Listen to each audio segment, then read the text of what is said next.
few things had transpired.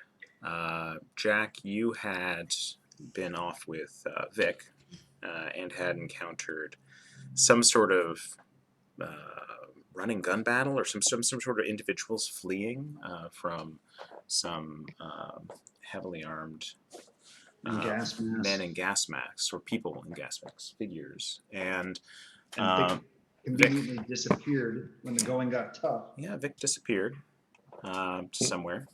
And then Willow and Jacob had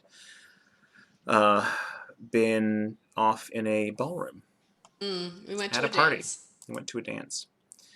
And that was, excuse me, that was quite an experience because um, you had encountered all of these mannequins on their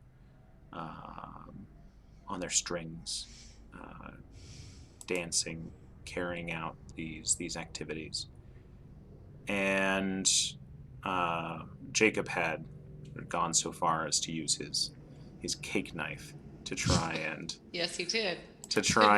detach one of them, which they didn't seem to like that, unfortunately.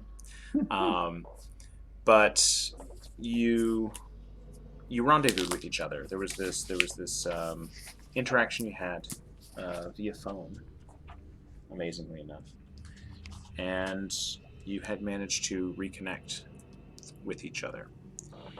You had left the ballroom, Jacob and Willow, and that's where you encountered Jack, right before a artillery shell or some sort of explosion blasted through the wall of the hallway, um, leaving a mostly filled, rubble-strewn hole, along with a critically injured soldier of some sort. And after sort of encountering that dying soldier, Jack sort of scrabbling to see what he could see on the other side of that wall, you made your way to the projection booth.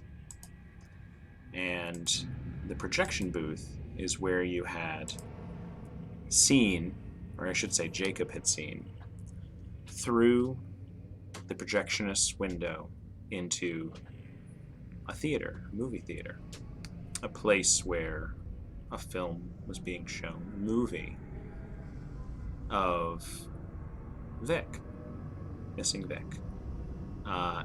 Was it a silent It was a silent movie. It was a silent movie. black and white? Mm-hmm. Showing Vic rescuing Abigail, bringing her out of the McAllister, this place that has ensnared you all. But then Abigail telling Vic that she can't be saved as much as he wants to, that she can't be rescued now, and that in fact it's Vic and the others, you all, who need to be rescued, who need to escape. And Jacob, who's viewing this, she entreated him to help the others leave this place, the night floors, this realm that you've come to. The character on the screen looked down at Jacob through that window. Talked to him directly. Right. And there's a figure watching the movie down in the audience. A figure clad in gold, with a pallid white mask, who had started to rise and rise and rise as Jacob tremblingly leveled his rifle, this foreign rifle that he had found, and yet the projector burnt out and the bulb burst and the reel burnt through, and the ends of the reel is going flop, flop, flop, flop, flop, flop, flop on the wheel of the projector. What sound was it making? Flop, flop, flop, flop, flop, flop, flop, flop, flop. I wasn't there, so I just no, you heard it right. Well, because the sound of the projector was deafening. Okay. Before, flop, flop, flop, flop, but flop. now flop, flop, flop, and then the machine dies, And Jacob, you are in this sort of darkened closet space. A little bit of light coming through from the hallway, and the rest of the group sort of looking in. And it's the rest of the group, including Vic. You see Vic is looking in as well. He's there wondering what's going on. Say that again. So Vic, you find yourself suddenly you just found yourself here. You'd come to the night floors. You had been exploring with Jack, and Yep. you had wanted to follow the night manager, Mr. Castaigne, and so you feel like you had gone off and you had found him. You had talked with him. You'd followed. He left into the hallway. You followed him, and Jack disappeared. You're not sure where Jack went to, but it was important for you to follow Mr. Castaigne, and you spent some time with him, and he took you back to his little office / apartment. It's piled with old newspapers, stacks upon stacks of these newspapers that he apologized for, moved some aside. As he said, he was looking for something. You want to see the super? Yes. All right. I can help with that. Let us see. And you notice as he is moving these papers around, there's a big, sort of fat copy of the New York Tribune from 1923 that blares on the front, big bold letters: Russo-Germanic Pact crumbles, Vienna liberated. It means nothing to you. And sort of others from the 20s, 30s that he's moving aside. And he even pulls this large, what looks like a scrapbook, out of a pile.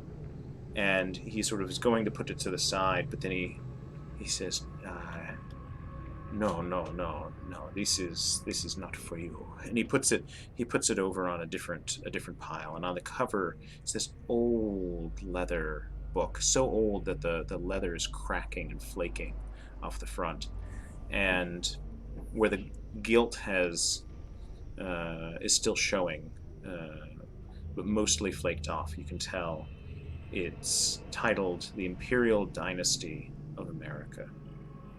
It's just stuffed with papers, photos sort of sticking out. But he finds an envelope, and he pulls something out of the envelope and takes a pen and scribbles something on the back and puts the card back in the envelope and takes it and presses it to your chest and goes over, opens the door, pushes you out, and he says, "Very well, off to the super with you." It's the last thing you hear as you sort of stumble out the door, and you're turning to look back when you realize you're looking down a hallway and your companions are there clustered around this doorway, looking in, and you sort of go down and look in as well, and that's when you hear this loud pop and sizzle, and the room goes dark, and this projector noise stops, and Jacob turns around and sees you. I look down at the sheet that he gave me. Mm-hmm. Something in there. What is that? Yeah, so you're still holding it in your hands, and it is this envelope. And on the front, in sort of a flourishy handwriting, it looks like an envelope addressed to Ian Frederick de Craig, prisoner 125. De Craig, DECRAIG, prisoner 125101. So I've just shared that.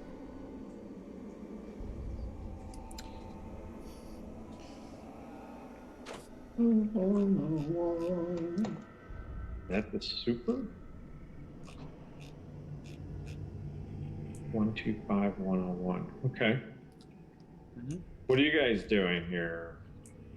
What, Jack? Where did you go?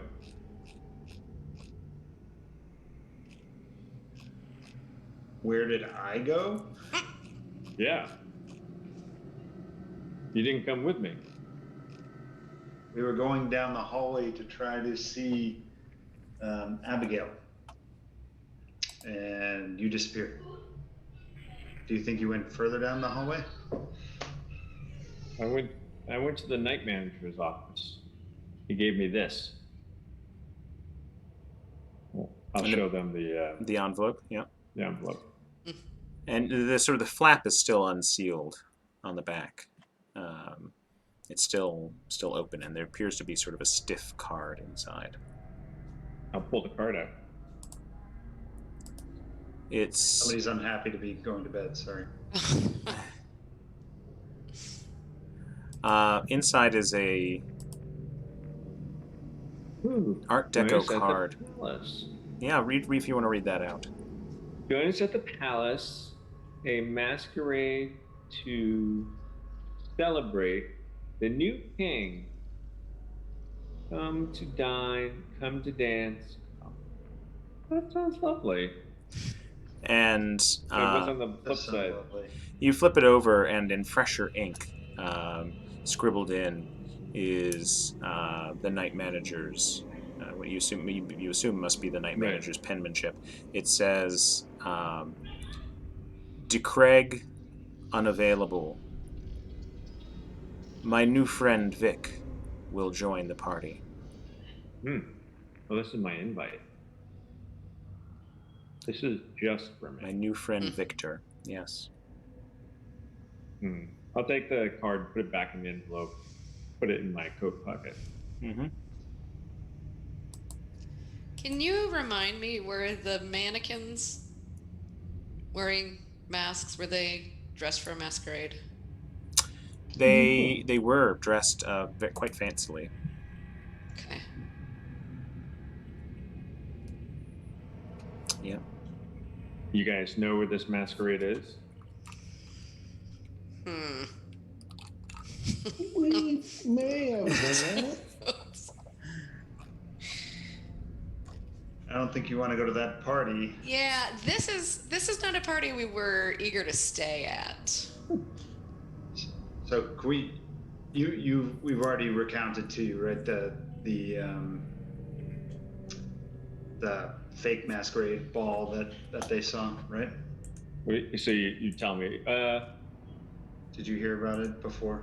I'm just saying we can repeat it, but if you've already heard it, then I know it, but I can't remember if you I know guys had Bob just come- gave a quick summary just now.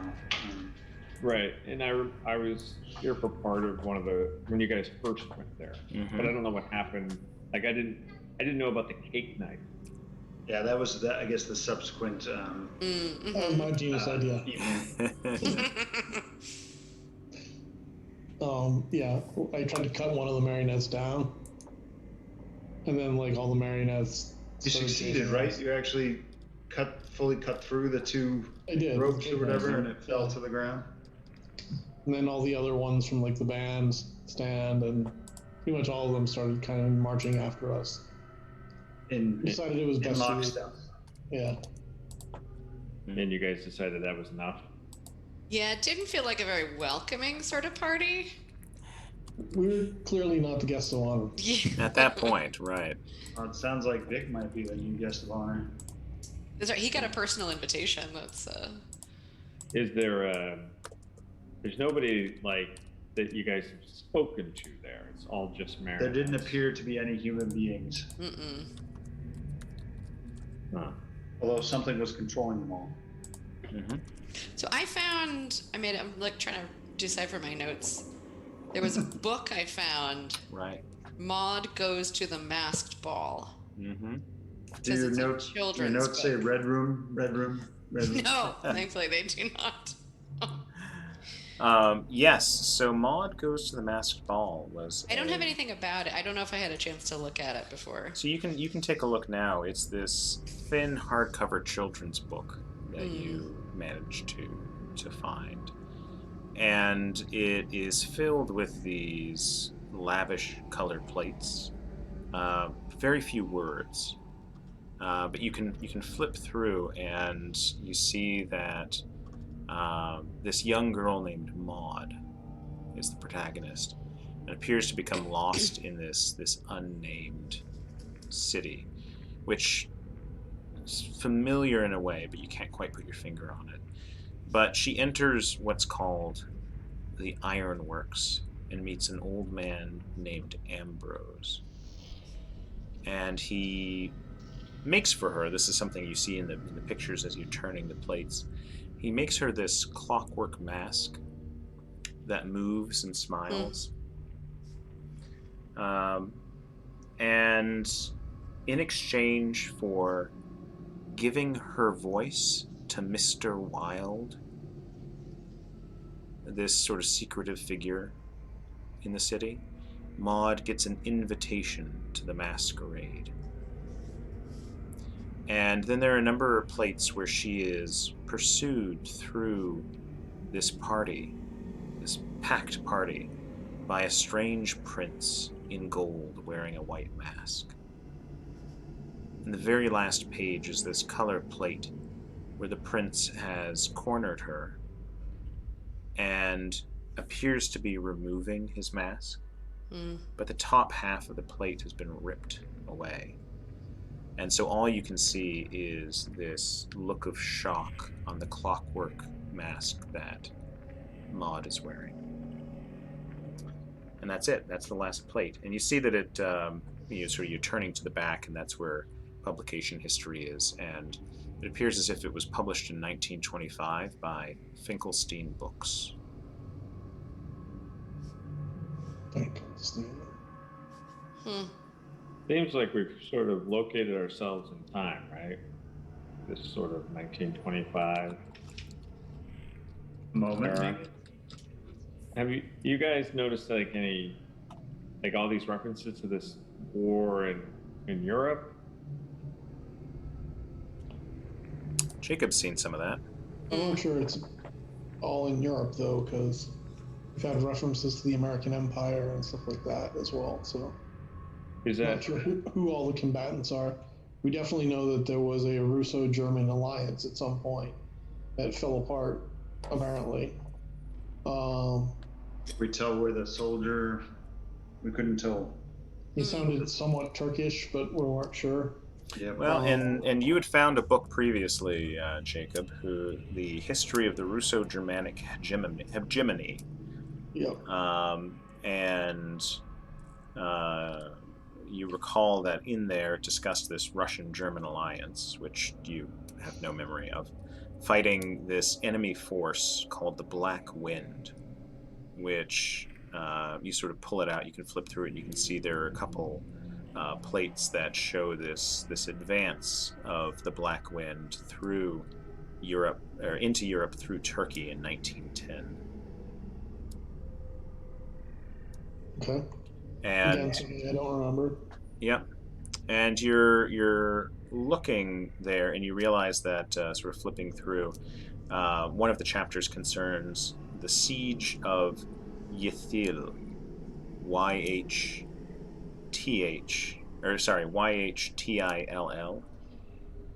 And you're looking at these, and Willow, you realize that because you're sort of looking over your shoulder, you realize that the images of the city from this book, Maud Goes to the Masquerade, the images of the city are remarkably similar to these black and white photographs showing what's called the Palace in Ythil.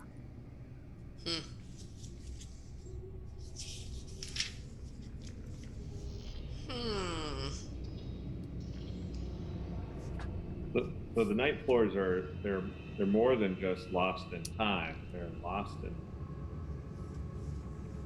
some other dimension or alternate reality. Maybe. Yeah, feels possible.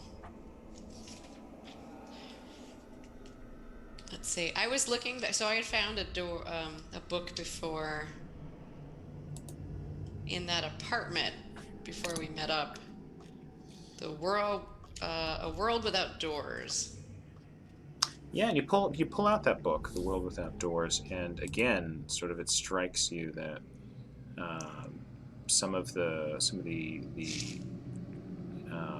another connection you make, the invitation, and that sort of Art Deco decoration on the invitation that Vic had just shown you. On the interior of A World Without Doors, there are little illustrations at the start of the chapters that look very similar. So it may just be a motif, something of the time, but you sort of realize there's this connection there.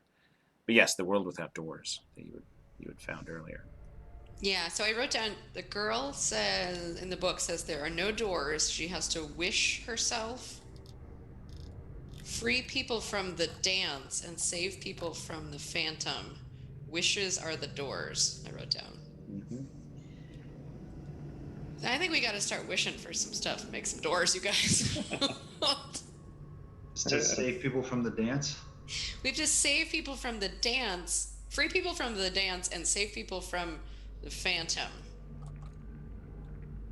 Could the marionettes be more than just marionettes? Probably. Yeah, why don't you go to the masquerade party and Take a see look. if you transform into a Vicarionette or something and see if we can save it. Marionette. A vicariate. But I think that Behind sounds the like technical term. I'm willing to do that. Although, do we have other leads that we're following up right now, or what are the plans?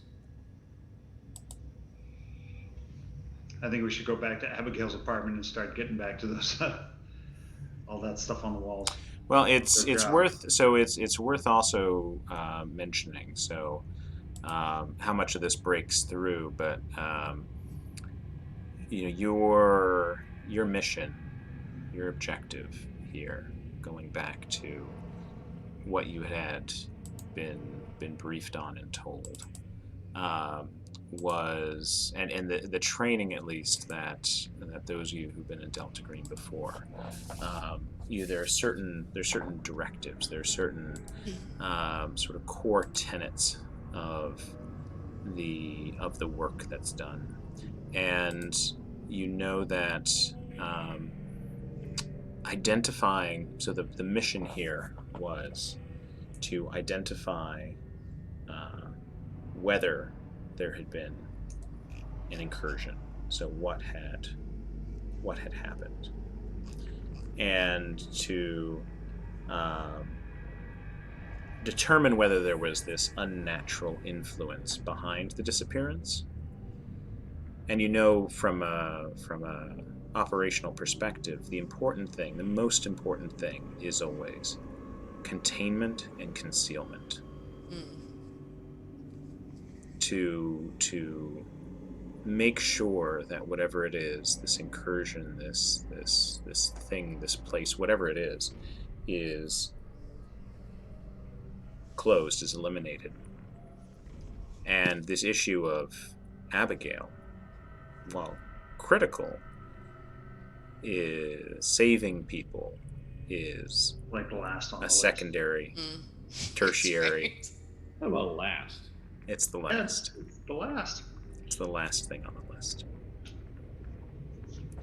So, how much that weighs on each of you individually, and how much of that sort of breaks through to conscious thought at this point, because you're all feeling completely sort of adrift and ajar. Even you can't trust your own senses as you're moving around this place.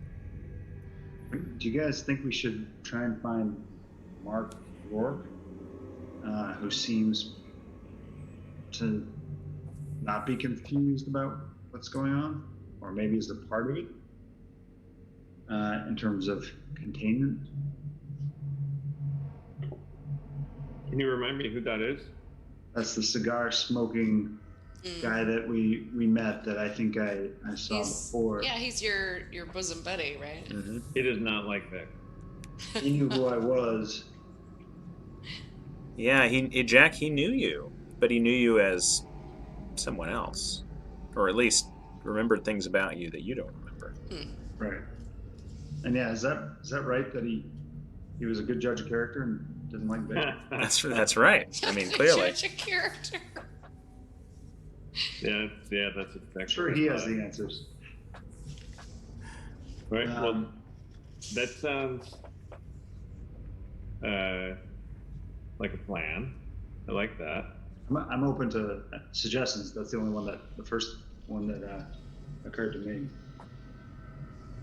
Michelle was also in the room, right?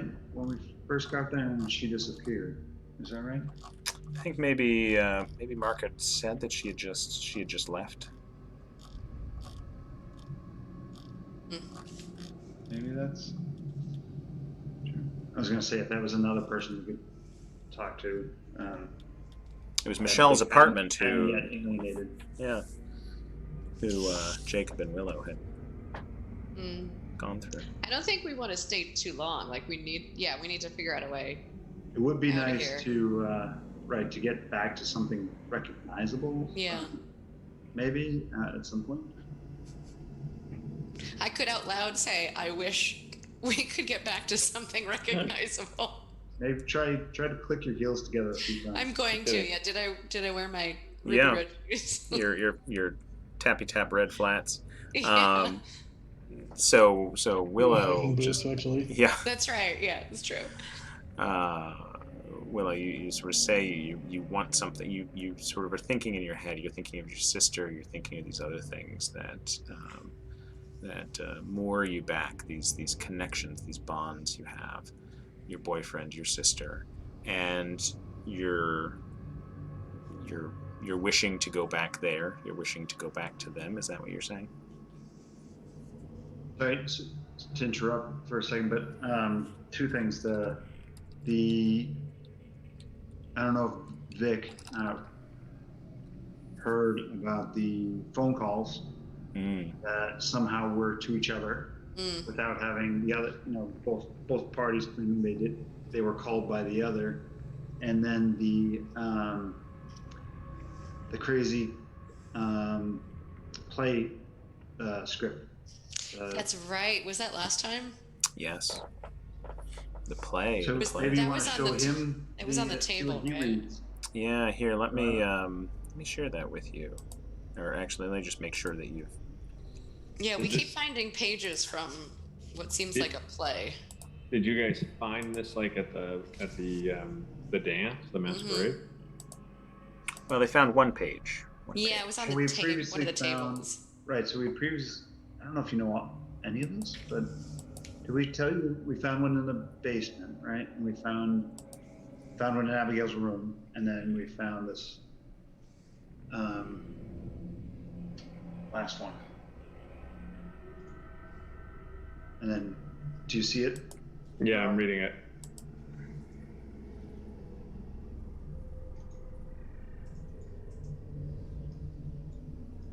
And you see there's 3 different iterations. Yeah, here's another one. So the first one is page, the second one is it changes, and the third one is and the letters shift again. That's the order.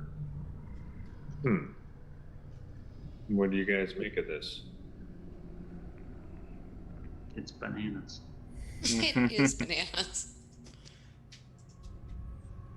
Well, so it talks about Poppy, and Yeah, it turns Willow, into her partway through, right? Willow or Elm was the one reading it initially, and then showed it to Jacob. And when Jacob read it, it said something different. And I think when I read it, maybe it said something. Changed as you read it. So it's depending on the reader seems to change the. Although now, right, you look at it and it changes as you pass it around. looking, First one of you looking Abigail at it, Poppy. passing it to somebody else, passing it back. The words just slide around from Abigail to Poppy, from Poppy to Abigail. And here then let us set ourselves upon the only mission, to die when we are to die. As eyes turn inward in the dark, a phantom watches an idea of us.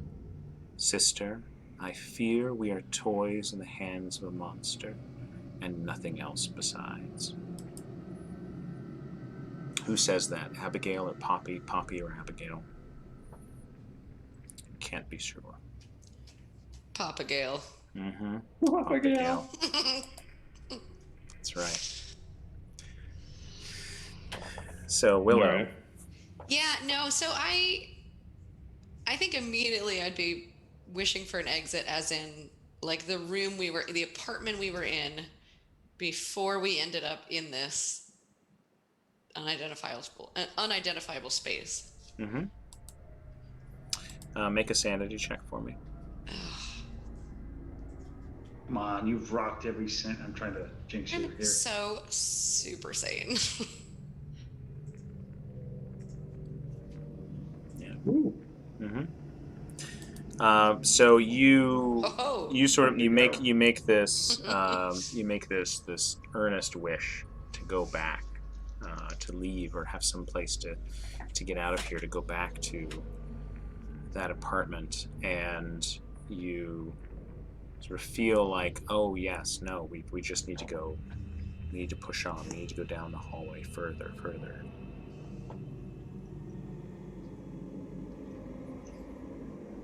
That's the feeling she gets. That's it, to go down the hallway. There's no All right, magic door guys, that's open. I'm really feeling like we gotta go down this hallway. Is that away from the masquerade or towards it? It's hard to tell. Ugh. So, I don't think we want to split up. We've tried Well- that before. Yeah.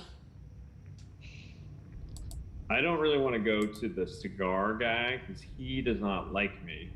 But with this invitation, I do want to go to the masquerade. feel So like there could be some splitting up.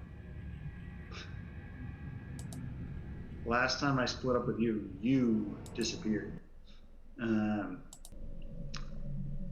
So, which hallway do we think we're in now? We've disappeared from, like, we can't see the body with the smashed wall, right? So No, you we're- turn and it's just right. That must have been around the corner. You can't quite remember. Mm. You had walked on It looks further, like we're- surely. Looks like we're in the hallways. Looks similar to right with the hallways we started from, right? It all looks like it might be still long hallways from the hotel. right? Long hallway. I mean, there's a T intersection right down there. You can see, and maybe you can't quite tell if it's a T or maybe a right angle intersection down the other way. So we could return to the goal of trying to find a way upstairs to supposedly go to Abigail's room and the man with the white shoes. So that's one thing we could return to. Mm-hmm. We have no idea if these hallways are going to make sense, but we could do that. I've heard enough details that doesn't sound like, what are you going to do if you go in the masquerade room and are just waiting for the person to, for the next person to come in? He wants a piece of cake. Bring the knife. Yeah. That's right. And Vic, are you wishing? You've heard this thing. We've heard this thing before. The wishes of the doors. What are you thinking about in your mind as if you've started walking with the group down the way? Well, I'm intrigued about the invitation, but I know I want to see the super. And we haven't seen the super yet, have we? No, but Mr. Castaigne said the super is holding a party. He holds a party every night. So I'm wishing to find the masquerade. Make a sanity check for me. Piece of cake. That's what he's wishing for, is a piece of cake. Piece of cake. Jacob's ready with his chopper. He's gonna slice it.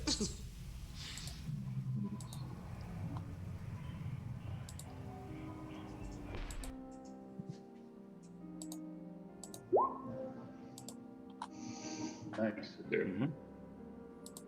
All right, so you're traveling down the hallway with the rest of them. So, Willow, are you at the head of this group? Yeah, I guess so. I'm just Moving along. going down that hallway.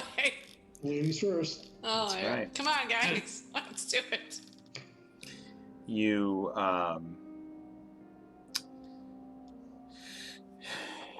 you're moving along, and you get to the end of the hallway, and again it's this T intersection. And Willow, you feel like in your gut, you feel like we should turn left here. But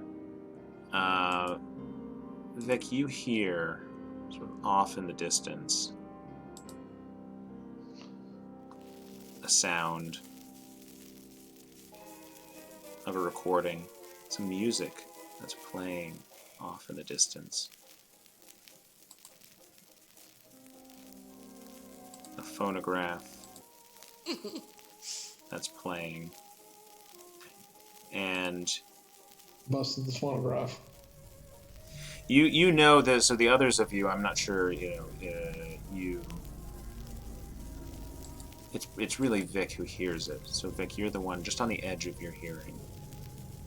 Right. So you guys hear that, and they don't. You guys hear that? Maybe it's hard to tell. There's some sort of noise coming off from in the distance, but you also know that you had stopped the recording when you had when you had been in the ballroom, or at least the music had stopped playing. So you don't know necessarily if that would be the place, unless, who knows, maybe they put the record back on. But you feel like you do hear something like that. Maybe. Could just be a trick of the ears. But you're considering this when all of a sudden you see a figure sort of turn a corner or come out of a door down the hallway, wearing a vest, sort of a dapper-looking, shorter, dark-haired gentleman. He has a small, pencil-thin mustache, and he gets closer and he has this slicked-over hair. And he's wearing this black vest over a maroon shirt, and he has these dark slacks on and these shoes with laces that have these silver caps on the end of them. And he's carrying this tray with him on one hand. And he sort of looking around and he sees you all and he sort of goes. He begins walking towards you. And he begins to, he says something as he approaches, very politely, but in a language you don't understand. Primetal Suraru? Sort of a mangled version of French and something else, you aren't quite sure. But he sort of passes the tray in front of you, this platter of hors d'oeuvres. Any nightmare puppet cake on there? No, it doesn't look like it. Just looks like tiny little like amuse bouches, little cubes with a tiny little sprig of some sort of leaf coming out the top. Little cubes of some sort of meat. No, it's they look like they are sort of. You're looking a little bit closer, and they seem to be gelatin of some sort, made into a little hors d'oeuvre. Jacob, you were making a motion. Are you feeling peckish? When is he not? Not anymore. I mean, Jello. Ugh. I know. Where's the Aspect. calories in that?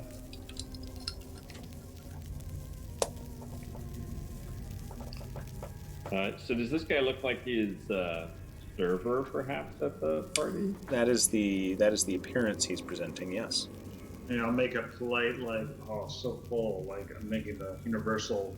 Oh, and he says, oh, and he sort of looks to the others and says something along the lines of, "Tatission Paris? Tatission." I'll go over and pick up one of the unused bushes. And Pick it up. to your It's ear first. it's not quite an inch, but it has a little sort of squish to it, little rubberiness. It's sort of it's gelatin. It's almost like not a jiggler, and some light coloration to the gelatin. But you can see it's not just the gelatin. There's sort of other things sort of suspended in the material, but then this small leaf that's been, like a bit of mint or small piece of maybe a very, very small leaf of mint that may be stuck in the top of it. But I'll try and catch this guy's eye, like, that I'm like looking at the hors d'oeuvre and like to him, like, oh, is this good? And then, go ahead. No, so he's looking at you, and he's sort of holding the tray, and with his other hand, he has this small paper napkin. He's waiting. You can tell he's sort of waiting, to hand it to you. But he's waiting for you to eat it. You think, or something. He's just trying to complete this transaction in some way. Well, I will slide my invitation out of my pocket. Oh. And show it to him. Oh. And say, and kind of give like, where is it? Je sais. Oh,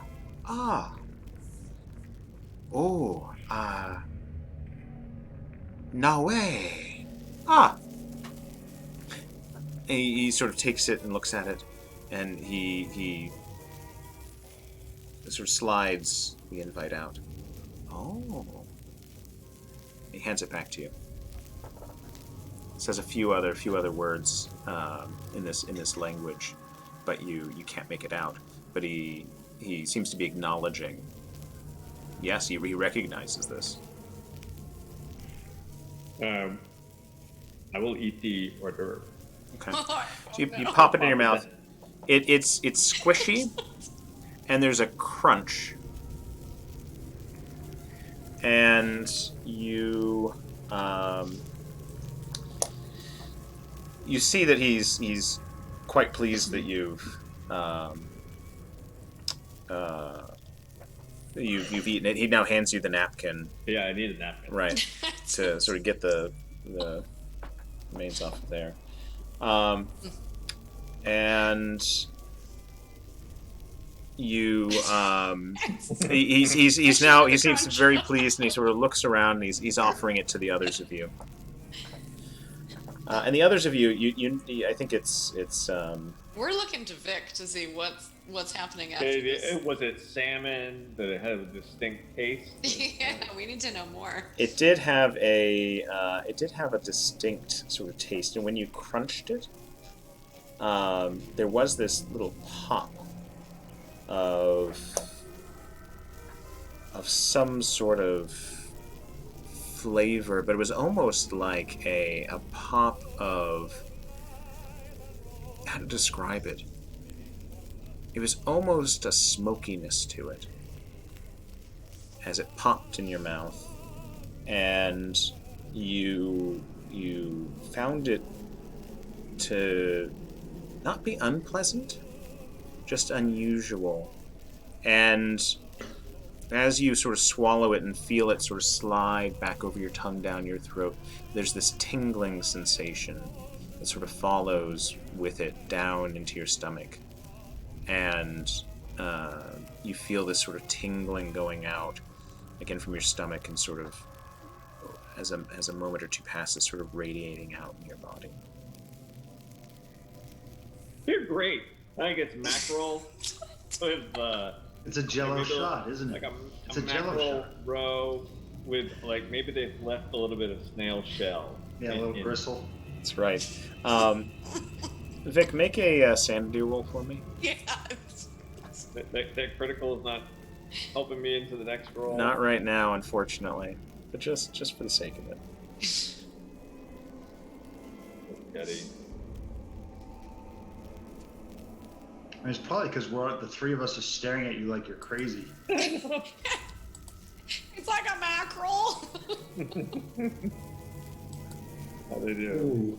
I can't see my rolls until I. Oh no, it's not good. Oh, no. It's not good. You shouldn't have tried that. Why did you eat that? You, Even Jacob didn't eat that. Yeah. That's right. Jacob might still want to try it anyway. He's like, maybe it'll be different for me.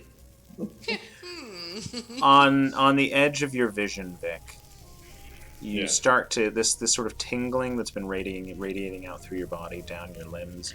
It's sort of creeping up your neck and into your head, and it's almost this sort of effervescence, this sort of bubbliness that then begins. You realize with your vision, you're seeing sort of these sparks, these flashes of silver and gold light on the edge of your vision. And looking down the hallway, you sort of blink and you see that there's this door down the hallway, and then it's not there. And then you sort of looking, and there's this person sort of staring at you, standing in the middle of the hallway. This man wearing a Boston Red Sox windbreaker, sort of tall and balding, and he's sort of doing something counting with his fingers, and looking around. And he looks at you, and then he turns and he walks away. But then you blink and he's gone. He's not there, and you blink and he's back again, and he's opening the door that you saw there, that wasn't there, and he goes through it and closes the door. And is the door still there? And is the Red Sox windbreaker, is it like a modern windbreaker? Like, is this the 1990s windbreaker? It's not a pattern you recognize, but it's clearly like a modern sort of nylon windbreaker with the Sox logo. There's one on the breast of it, and then when he turned his back, there was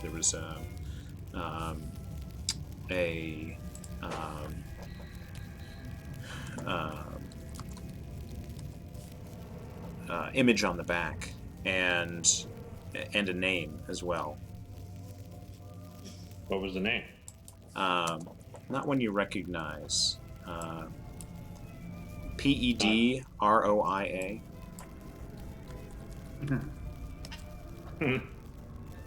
Got it. And I look at these guys, and it's obvious they didn't see this? Or... No, they're still just looking at this small man and looking at you, who's just ingested this thing. All in horror at Right. what I have done. I think I misread that book. Instead of wishes are doors, it said fishes are doors. As in fish Meaning- pate. Meaning fish pate. That makes perfect sense now. Right? It's all coming together. Yep. Oh God. I can still see the door? Yeah, it's sort of hazy and phases in, and you realize your vision is blurred a little bit. You feel kind of a little bit unsteady, your inner ear off balance, but you think you still see it. Yeah. I say to them, don't eat the fish. I think it's drugged. And then I'll stumble down towards that door and try and get to it. So so Vic says this, and he begins to sort of weave a little bit, almost drunkenly on his feet down the hallway, and the waiter sort of turns to watch him go, smiling, and he sort of pauses with the tray as he does, and you see the three of you waiting back there near him, have a moment to see that each of these cubes, sort of beneath this little garnish, each of these cubes in the very, very center of the gelatin has a single golden bug. It's like a little beetle suspended, just shining wings and carapace inside of this gelatinous cube. It's gonna be the crunch. And so Vic's gone off down the hallway, and the waiter sort of begins to move on in the other direction. We're gonna grab another cube just in case? No? Cube What to if it- go. What if it would make us see other things that are useful? I'm the one like with the least Can we- sanity, so That's true. Can we just Well, ask listen him to what I where have to say. he's going? Like, Vic, where are you going? Yeah, so you call out down the hallway, Vic, where are you going? Through this door.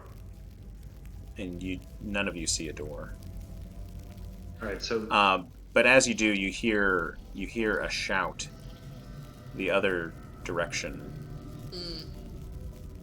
Hello? Hello? Who's there? A man's voice.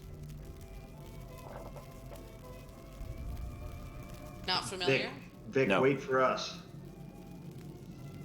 Does he stop?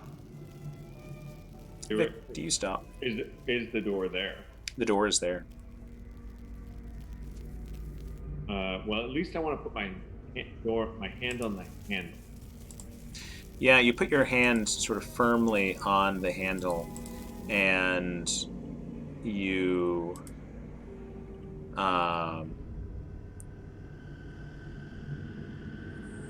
you put your hand on it, and this sort of staticky vibration that you had been experienced with your vision, you feel it sort of radiating in your hand, and you look out, and it's as if your hand is sort of phasing in and out and on position, and at times is sort of grasping the knob, and at other times sort of flashing off and letting go.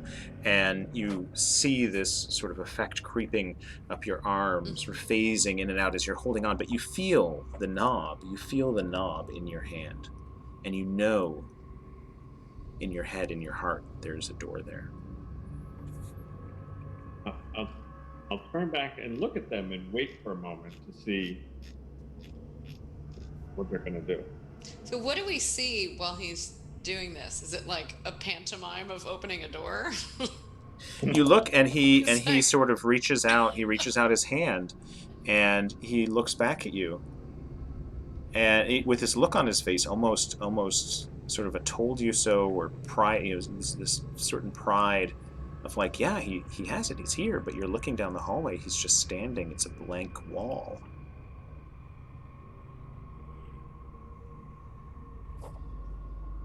Do we hear any more shouting in the meantime? And you hear down the hallway, hello, please help me, please, who's there?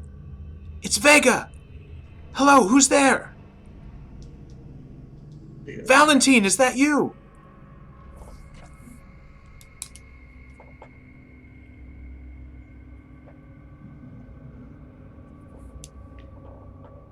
So I call out, ask him to come this way. You call out, hello, I can't, they've tied me down. Please, you have to help me. You have to help me. I'm a federal agent. All right, so I point at Vic, say, don't go anywhere. And I suppose Vic didn't hear any of this, right? So I'm going to head off in that other direction to try and help Yep. whoever that is. Is this another Delta Green team that got stuck here? It's probably one of us. It's probably me. I'm going to go untie myself. I'll be right back. Good luck! Yeah. Jacob is confused at what to do for a second, Yep. and then decides, in his best movie style, advancing down the hall with his rifle, just because he's seen it in the movies, he's gonna try to chase after Vic here and see After Jack. after Jack, sorry, and see where he's heading. So Yep. stick to the guy with the gun. So Vic's standing there. You're looking over, and you see sort of Jack give you this plaintive look, and he runs on down the hallway. And Jacob looking betwixt and bewildered, but then he sort of begins to take off at a fast speed, fast for Jacob, sort of with this rifle under his arm, and glancing back every now and again. And Willow is still standing there, torn, looking at you, Vic. Vic, you're holding the doorknob. You know that this is. It's here. It's right here. The door is right there. I pull it open, or try and pull it open. Maybe push it. I don't remember very well. You pull it open, and Willow, you're watching as a door opens, and the sound of merriment. Oh, sorry. That is not the sound of Don't go merriment. in that door. I've never gone to that kind of fun. Sorry about that. The sound of The sound of merriment. merriment. The sound of music and revelry increases, and you hear voices and merriment, and the door opens, and you hear voices in unison go, Vic! And Vic looks back at you, and he looks exultant. He has found the party he was looking for. He's found exactly what he's been looking for. And he is about to, you think, say something to you when you see a number of these arms reach out Oh God. through the No. doorway. And it's arms with tuxedo sleeves on and these white gloves. And they reach out and they grasp him by the shoulders, by the arms. And a number of female arms with these white little lace gloves also reaching out. So many of these arms sort of reaching out through this door and pulling him through. And the last thing you see is him sort of looking back and smiling at you as the arms pull him into the party and the door slams shut and the noise of that party, of the music, ceases.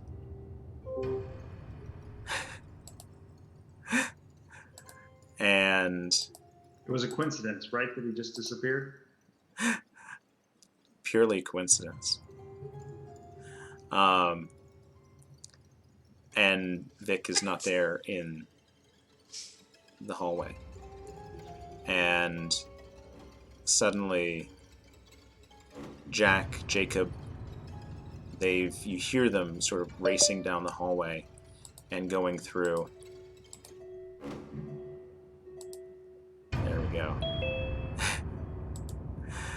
And they... well done. Thank you. What's really freaky is the music is piped in through roll 20. So Yes. I like exit, and I'm like, the music's still. Why is the music still playing? They're like looking behind your back. No, I'm like, hey, I'm in that room. He's really in the party. And Willow, that's what you see of the last, for right now, that you see of Vic going through that doorway. And your friends, well, at least your fellow agents, almost disappeared down around the other corner at the end of the hallway. What do you do? Just gonna stay put. Maybe Maybe now you want some of that order. So it's a wall again, right? It's a wall. Wallpaper, I'm sconces. gonna take off down the hall after them. I'm like, oh, Vic, sorry. Sorry about your mackerel. You run down the hallway, I'm gonna book it as fast as I can. you're just able to sort of get down the hallway as you see the tail end of Jacob heading down, going out of sight, and you pop through, and thank God you are sort of breathing heavily, not from the running, but from what you've just seen, and you have this feeling like, thank God I didn't just turn this corner and see just another empty corridor. And Jacob and Jack are close to this stretcher that is sort of pushed up against one of the walls in this hallway, and there is a man in a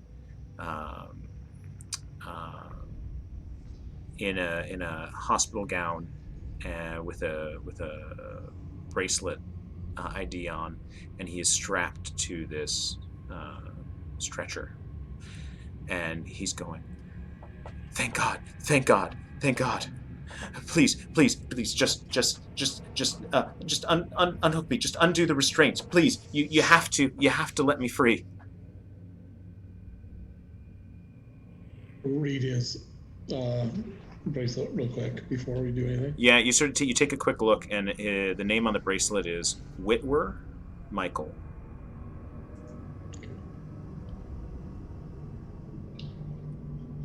Who did this to you? I was in my hotel room. I was in my hotel room, and I fell asleep, and I woke up here. And you said you're a federal agent? I'm a DEA agent. Please, you have to let me free. He's sort of racked by this severe cough.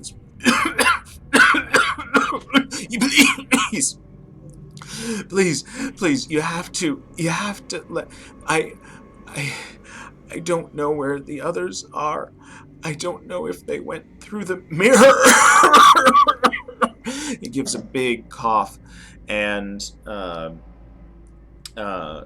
of begins to like cry out in pain, and he turns his head and something falls out of his mouth and bounces on the carpet in the hallway. Oh no. Jacob's ready to go. All right, so first of all, Michael Whitwer was the person who's on the ticket from the future. So just want to point that out. plane The plane ticket from the future. Oh. Thought I remembered that name. Mm-hmm. And can you describe this thing that fell out of his mouth? You reach down and you pick it up, and it is a small metal cog. Cog. It's a gear. The cog or a sprocket? It's a very good question. As you're sort of considering that, Is this a cog or a sprocket, sir? as you consider it. Nate Sheehy on the line. Yeah, exactly. And he's going to test the tensile strength of that sprocket. once again, I'm making I'm so full. I couldn't, please. And he's coughing, and he's looking at you all. He's saying, you have to find the others. You have to warn. And he begins to choke. And you see a couple more of these sprockets fall out of his mouth, and then a couple others that seem lodged sort of in his mouth and in his throat. Can we try to pull him upright at least? Yeah, you can sort of pull him upright, and you see that there's something. His head starts to pull back, and his body begins to quake, and it seems like he's having some sort of seizure. You aren't sure. His eyes roll back in his head, and his mouth all of a sudden snaps open, and this choking noise. His mouth opens wider and wider, turns into this churning, like metal on metal noise, and his mouth is forced apart as more and more of these gears begin to push out, but you realize that they're actually connected in to something, and his head moves, and you can see all of a sudden the waxiness on his face as the top portion of his head begins to slide back, and these gear works sort of push through and emerge, and he is shaking and quivering on the table until finally the wheels of these cogs and these other sort of mechanical elements sort of grind to a halt, and he's completely and utterly stiff. I don't think we take him off the gurney.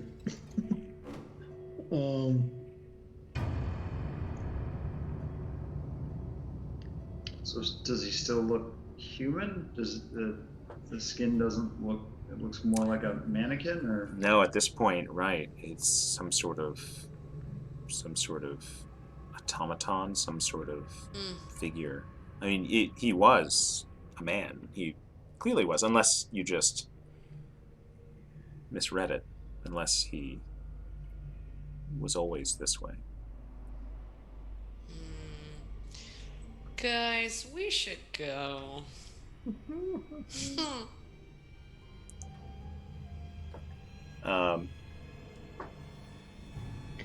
Go where is the question? Yeah. Jacob, make a sanity check for me. Truly.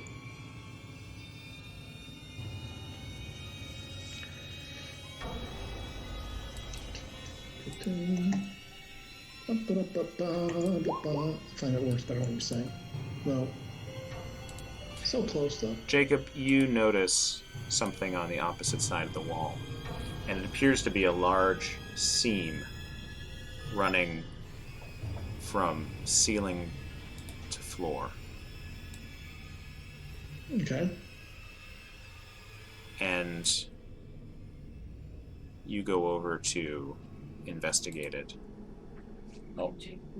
What did Jacob notice? Well, here, get your wine and I'll tell you what Jacob noticed. There's a refill break. wait, did she call you, or did you call her? No, she scuttled all the way. Oh yeah. So you go over and you begin to look at it. Meanwhile, Jack, are you doing anything with the body? I think I'm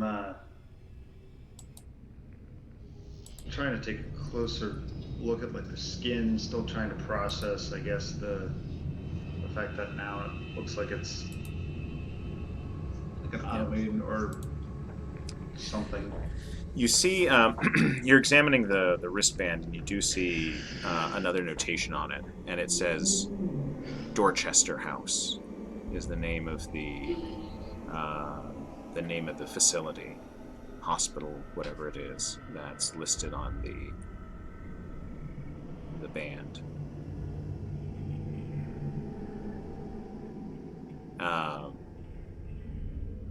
And you look further and you notice as well that the figure, he's wearing a watch. He still has a watch on his wrist. And you give it a second look and it's unusual. The face of it looks like this.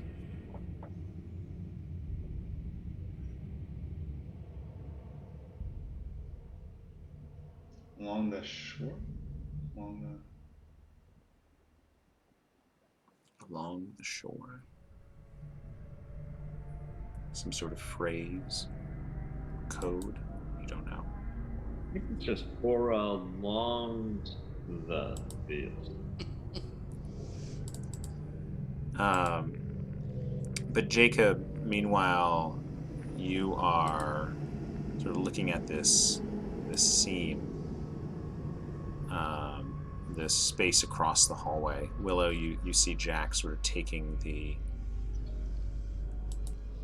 wristband, this watch off of the figure, and you see Jacob is sort of examining it. Jacob, you realize when you get close to the seam, it actually appears as if these pieces of the wall, the hallway, as if there's like a almost like a tiny little gap, as if the wall isn't quite aligned. I take the cake knife. Yep. And sort of probe the hole, seeing how deep it is. You put the knife into the gap, the opening, and you start to wiggle it a little bit, but then the two pieces sort of push apart like almost effortlessly as you're sort of wiggling the knife in, and then all of a sudden one of the sides begins to teeter and just fall over flat. And part of the hallway, the wall, you look over, it's just fallen over in inky blackness. And then the other one sort of falls as well, BAM! Onto flat surface. And then behind you guys, on the other side, BAM! The wall falls down. And you realize to either side, the ends of the hallways, they're just painted scrim, and BAM! They fall down. And you're standing on this black floor with this stretcher with a mannequin on it, in the inky blackness all around you and up to the ceiling, and you sort of close your squint a little bit, and you realize you're standing on a stage, and you're looking out into this darkened, enormous theater. And the first thing you see, these red seats and the aisle stretching off into the inky distance. And there are figures in the seats. There are mannequins dressed in their masquerade finest. The strings stretching up into the darkness of the rafters. You're standing there on stage, and Atlas 1, they all lift their wooden hands and begin to clap, and there's this clattering wooden noise filling the auditorium as these loose wooden hands knock into each other, and you receive the applause of the crowd. And then the mannequins stand. Their strings pulled taut, and they rise as one, and turn as one, and begin to file out in the aisles. And you're watching, and you see off in the distance these double doors at the back of the auditorium open, and the sounds of music and laughter and the clinking of glasses. And walking in between the mannequins, you look out and you see that there's Vic walking with them. And he turns back and he's wearing this bright, half silver, half gold mask on his face. It's covering most of his face, but you can make out his features on the mask. And he turns and he motions you to come with him. And then begins to continue filing out toward the exit to the area outside the theater. And Jacob, you're the one who hears, all of a sudden, off behind you, the other direction. Woof! Woof! And you turn, and there's this large gray dog with a red rubber ball in its mouth. He sort of picks it up, he woof at you again with this ball in his mouth. He turns It's the dog. and drops the ball, dunk, dunk, dunk, dunk, dunk, on the stage, and then turns and begins to trot away, back deeper behind the stage. Pick up the ball and We toss it follow. back. Should we follow that dog? Toss it back in his direction. I want to see if I can hear how far the ball goes. Dunk, dunk, dunk, dunk, dunk, dunk. So it goes off down a distance. And as you toss it, dunk, dunk, dunk, dunk, it bounces, seemingly ricochets off a wall, and there's a sputter.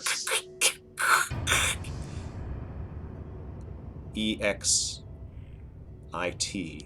This old backstage exit sign sputters and sparks and illuminates this small pool of light right by this door with one of those metal push bars underneath it. Should we exit stage left, stage right? Let's again? exit stage left. Hold on. Didn't your fellow player just ask you guys to follow me? Like I'm on top of things. The mask really suits you. I mean, it was nice. But, I mean, the dog. I mean, sure, if you want to follow the dog. This trusty dog. Let's go, guys. Heading for the The exit. exit. Sorry, Heading Still waving to us. toward We're the like, exit. You sort of walk in that direction, and you look back and you see Vic. The mannequins have filed out at this point, and illuminated, sort of backlit by this faded, pale golden light. You see the outline of Vic in the double door exit at the back of the theater, and he looks at you and raises a single hand, and the doors close in front of him. As you see a number, just as the doors are beginning to close, a number of these white illuminated faces sort of floating behind him, right over his shoulder, looking towards you, and the doors shut. And all you can see is the pale red illumination of the exit sign, the backstage.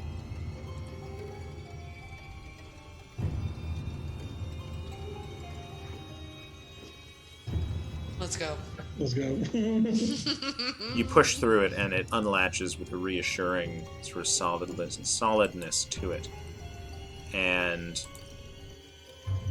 you emerge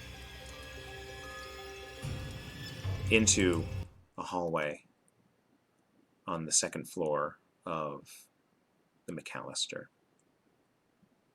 And there's sort of the greasy rays of sunlight that are just starting to peek through the window at the end of the hallway and illuminate the dusty corridor. And you sort of push your way through into the hallway, and the door automatically clunks behind you. And it's just another door to an apartment in this building. And the only sort of difference or sign of change here is that there's still this red rubber ball sort of sitting on the carpet in the hallway. No sign of a dog. And quiet in the building. All right, so containment. let's go get some coffee. They're gonna say, It's a great they're time. gonna say dynamite. Yeah, dynamite's a good idea.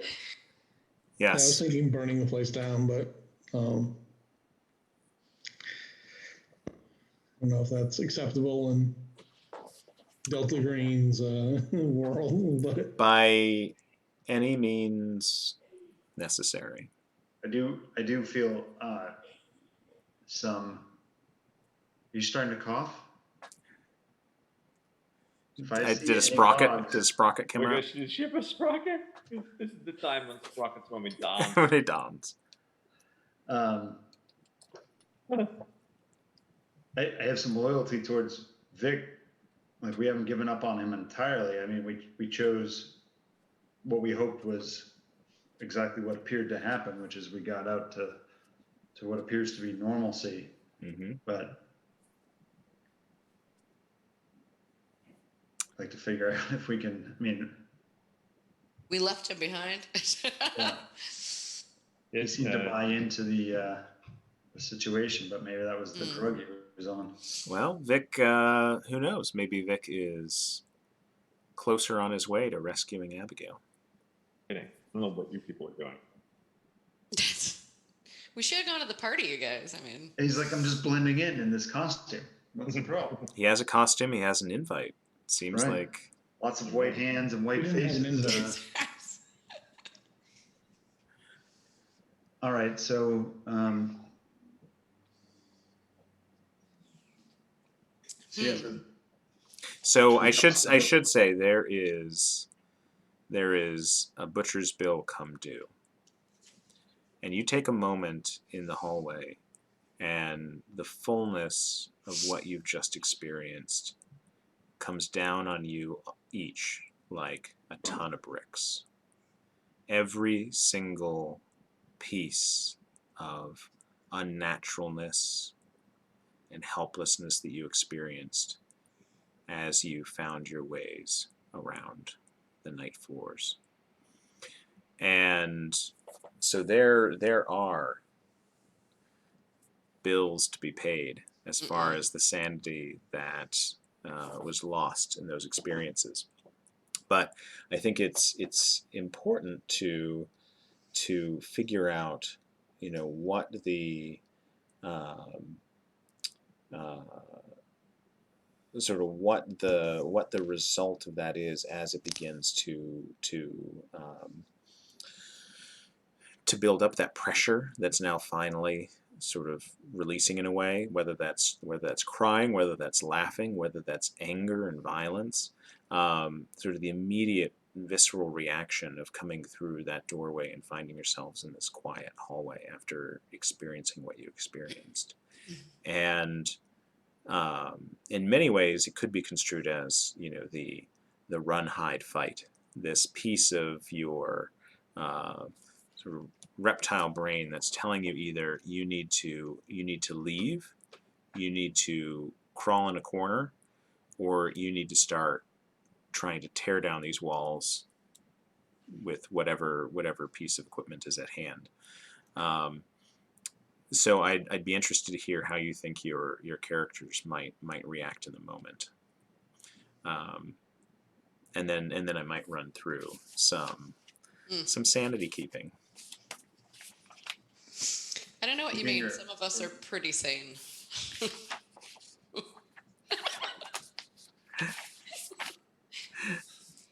Mm-hmm. Mm-hmm. Well, I mean, Jacob's going to try to find some food because he's got binge eating disorder. So Yeah. He you needs said to fight or flight. You meant fight or food, right? right. Fight or eat. Fight or eat. Run, hide, eat. So yeah, Jacob, you still have this rifle in your hand. When you look down, you realize that it's a wooden prop gun. Well, I think you said a trifle, not a rifle. You have a trifle. You said a parfait, please. Okay, so I have a wooden prop gun. Yeah. Does it still have weird inscriptions on it? It sure does. Mm-hmm. Okay.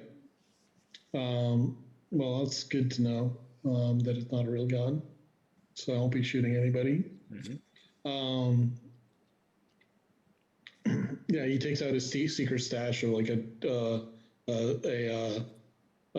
Snickers bar that he keeps in his pocket and just like stuffs it in his face. Yeah. Like immediately, like whole thing right down the mall.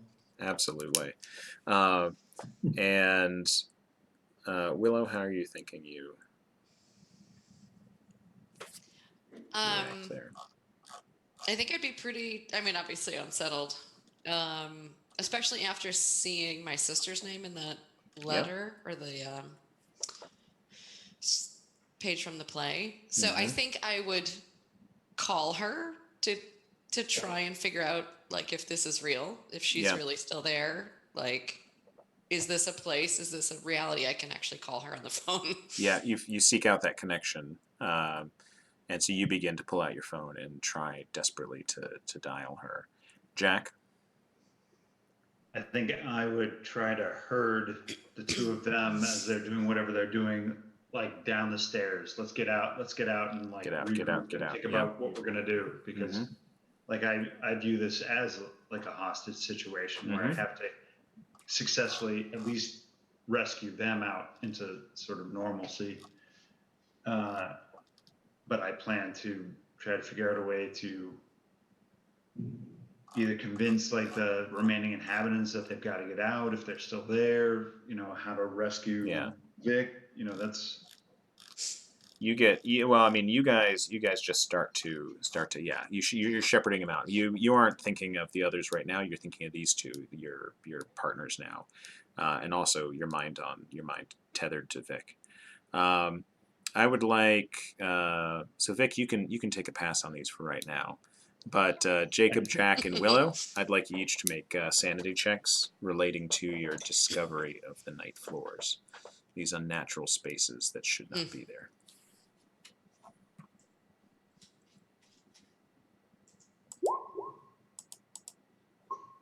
Oof. Okay. There it is. I'll look at one. Yep. There. And let's see. And Jack. So we just need one from you. There we go. Oh, yep. There we go. Oh no. It's okay. It's not what's termed a fumble. It's not actually a. Okay, there we are. So, discovering that, so each of you roll 1d4 and subtract that from your sanity.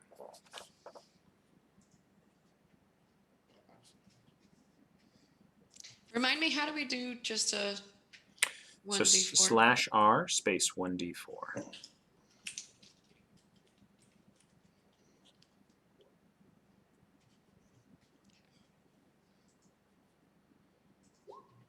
Okay.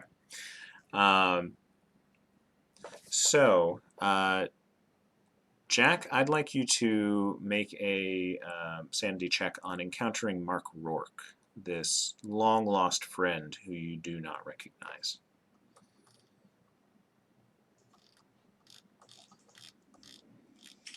And this person who should not have known your name. You're good. I would like you to, Jack, if you could also make a sanity test related to the men with shotguns and gas masks who killed those mannequins.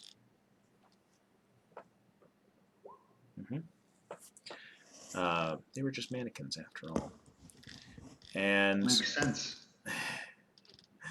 They're a war. That's right. Willow and Jacob, I'd like you to make sanity rolls related to the ball that you attended with the mannequins.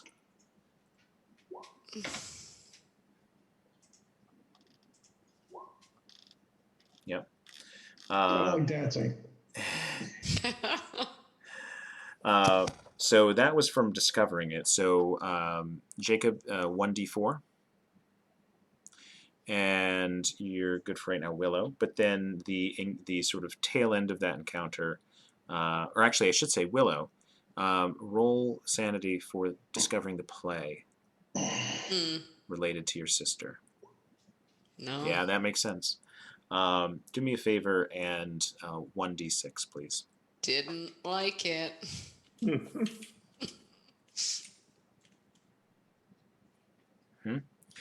Subtract that too. Yep, subtract that too. Chipping away here. Yeah, and then if each of you could give me a sanity roll for the wrap up of the ballroom and the mannequins turning on you and advancing on you, sort of the effect of that. I know. I imagine for Jacob, right? You're the one who cut those strings. You're feeling tense about that. All right. Yep, that makes sense. Each of you, I need 1d6s.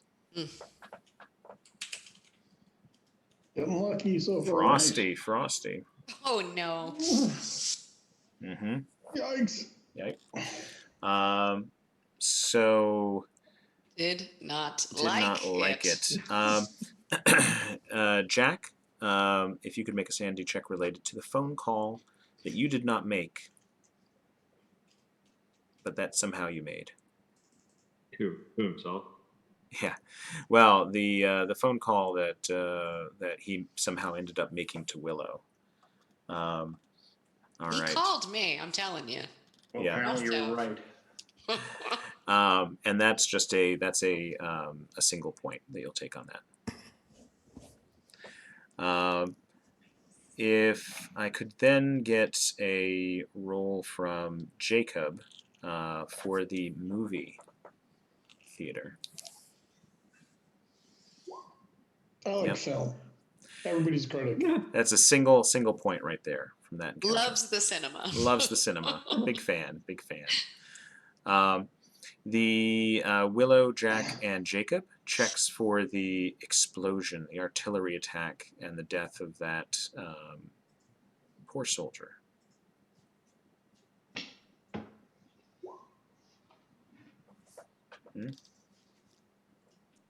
Sorry, which one am I rolling to? Sorry, I got distracted. Yes.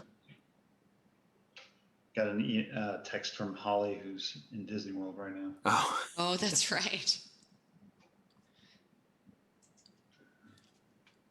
I'm Back. taking these away as we're doing Yep, it. which is I good. assume that's the right way. Yep. Yeah. Okay. So Willow and Jack, 1 point each. And Jacob, if you could give me a 1d4.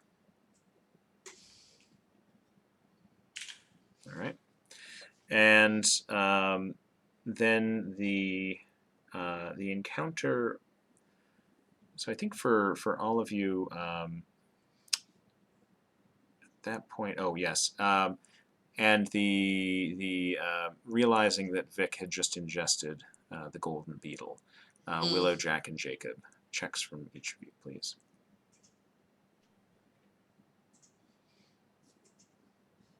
Frosty. Some bad mackerel. Uh-huh. All Will right. stay with me for a while. Willow, take 1 point.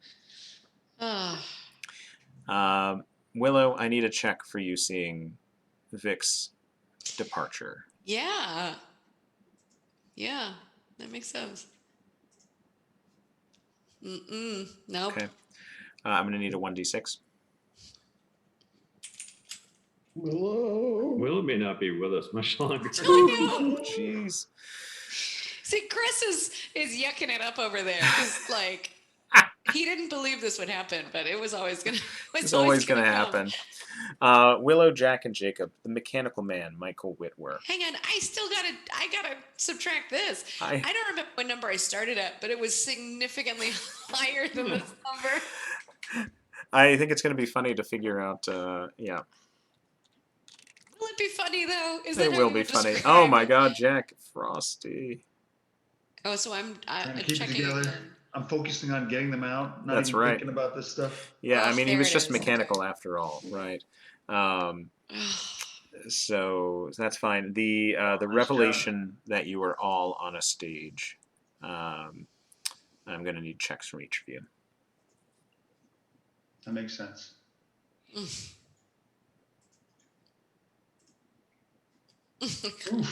Stop it. Still not thinking about it.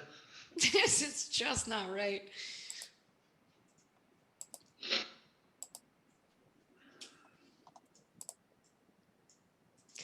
28's not bad, right? 28's fine. It's Yeah. fine. It's more than a quarter. Am I rolling another d6 Uh, if I failed again? so both Willow and Jacob d6s. Oh, Jacob, nice job. Hey, it's gonna be a 6. Oh, it's a Yeah, 5. it's a 5. So, That's not bad. Little so generous. mercy. Excellent. And Oh no. so for that, and then finally, just to for Jack and Jacob, seeing Vic's departure. Willow, you'd already sort of seen a more traumatic version of this. So Jack and Jacob. I think, Willow's test. currently rolling on the floor, like swallowing her own tongue. Oh yeah, no, we'll get there. Oh god. I open my. Oh no! Wait. All right. All right. So I made a promise to try to help Vic, so That's how right. I Jacob, 1d4. Okay. So let's take a quick appraisal. So Oh, shit. Jacob, let's see. You just passed your breaking point, so that's I did. important. Willow did as well by a mile. By how much? By a mile. 1 mile. So Willow is currently at 23 sanity points. Jacob is at down from her past her breaking point of 44. Jacob just crossed to 55 from 56. Jack, you are at 55, still ahead of your breaking point of 52. So that does have sort of impact. So I think Jacob, you are sort of definitely sort of stuck in this you getting that candy bar down, and then also thinking about what else you have, like the sort of trying to at this point maybe this is manifesting more as sort of the flee. You need to get somewhere. You need to like get a meal. You need to get something else to like calm yourself down. A cup of coffee, like a tea, something like that. So you're ready to get out of there.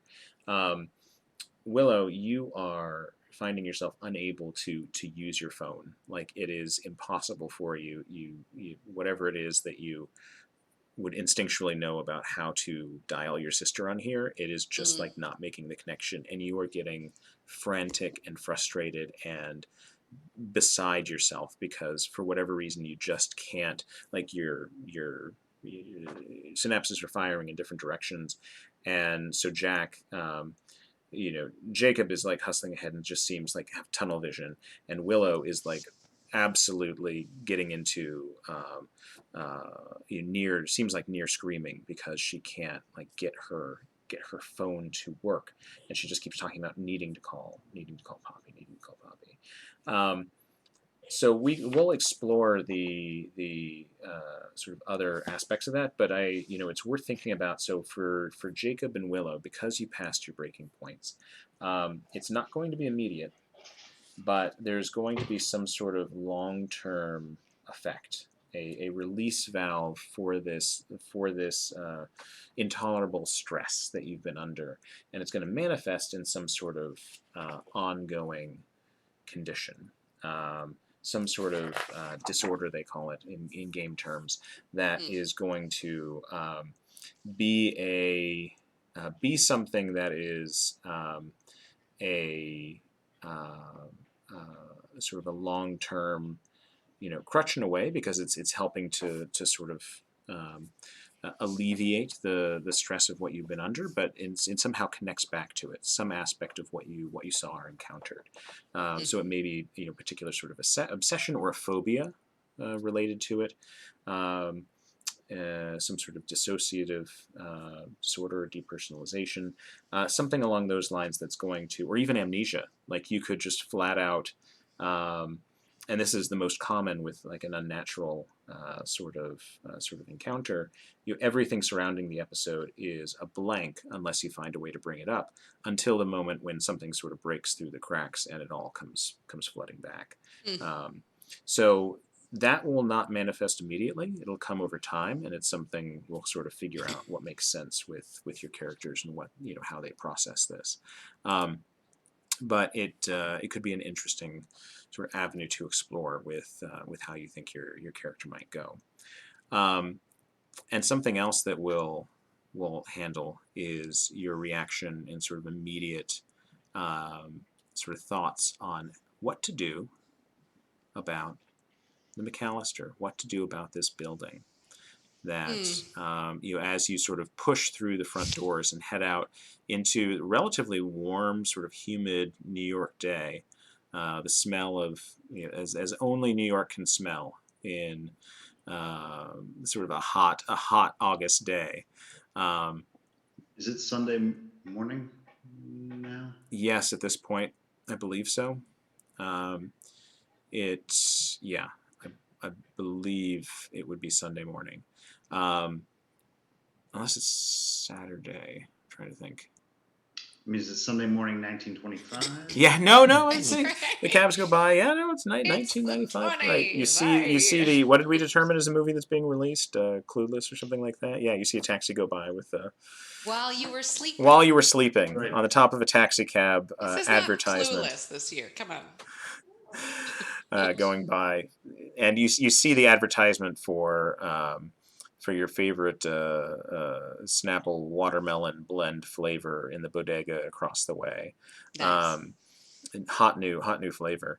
And yes, the sort of fallout of what are we going to do about this situation? So something to think about, something to mull over.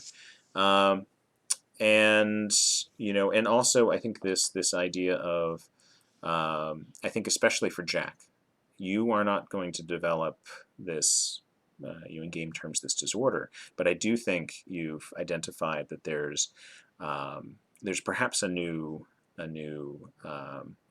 motivation that you've developed, and that is to find Vic Getty, to find him and to rescue him. And that's something whereas the others are sort of dealing with the fallout of this encounter, this is crystallized and hardened in your mind as a motivating force. Now, am I like sort of aware that I'm sort of close to my like breaking point? I mean, you feel very stressed. Yeah. but no, you're holding it together, and you're holding it together for the other two who are sort of coping with the immediate fallout. But yeah, no, we'll sort of take it from there next time. But we may at least temporarily say adieu to Victor Getty, Deputy U.S. Marshal, as he traverses the night floors for the time being, until, I'm sure, a very happy reunion sometime down the line. That's right. He was like the marshal of the parade there. I mean, he was really... Definitely had eaten a small piece of Kool-Aid. That's right. Yeah. Well, thank you guys. This as you can imagine, sort of brings to a close the first arc of this particular campaign, and something that will be fun to think about. In addition to sort of the fallout is, and sort of we'll have to explore and think about what you do in the in reaction to the McAllister, the night floors. But we're going to fast forward after that. We're going to have a little bit of a jump, and so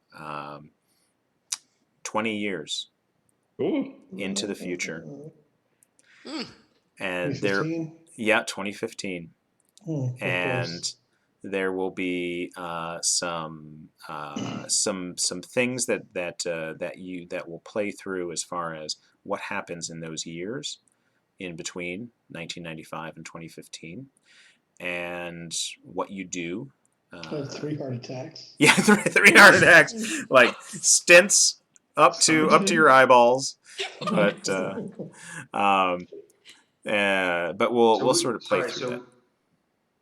I just want to understand, we don't jump to that. Like, we all sort of go about our business for another 20 years, sorry. Well, we're going to, what we're going to do is we'll deal with the sort of immediate after effects and how you want to handle or take care of McAllister, and then we're going to transition into sort of playing through those ensuing years. Think of it as a montage effect to bring us through to the next piece of the arc here, and the continuation of this particular campaign, this particular encounter with the unnatural. When I arrive in 2015, I'd like to immediately call anyone I know in New York and make social plans with them that week. So that I can have a very stressful time of coming up with excuses. That's going to be one of your ongoing sort of quirks, I'm sure, is that you're never going to make plans with anyone ever again. Like, no, I'm not. Any of your acquaintances are going to comment on, like, Never. Willow never wants to make plans. She never commits to, especially to Just drinks. shows up at your house. I feel like this time I had a legitimate excuse for not making it, but you know. Exactly. All Is right. there going to be a montage for Vic as well? Oh yeah. Well, no. Vic's montage will be Lots of parties. Yeah, Behind the That's scenes. right. Vic has a party that he needs to get to. So He's just eating gelatinous cube after gelatinous cube. It's just from every tray. it's the best. He's going to finally find that tiramisu that Jacob was looking for. That's right. Wherever it was in there. Yeah. All right. Well, have a good night, guys. Thank you again for playing through. Yeah, have a good night. Have a good Yeah, night. I know. Uh-huh. Thank you, Thanks guys. very much. Take care, everybody. Thanks all. Night. Bye.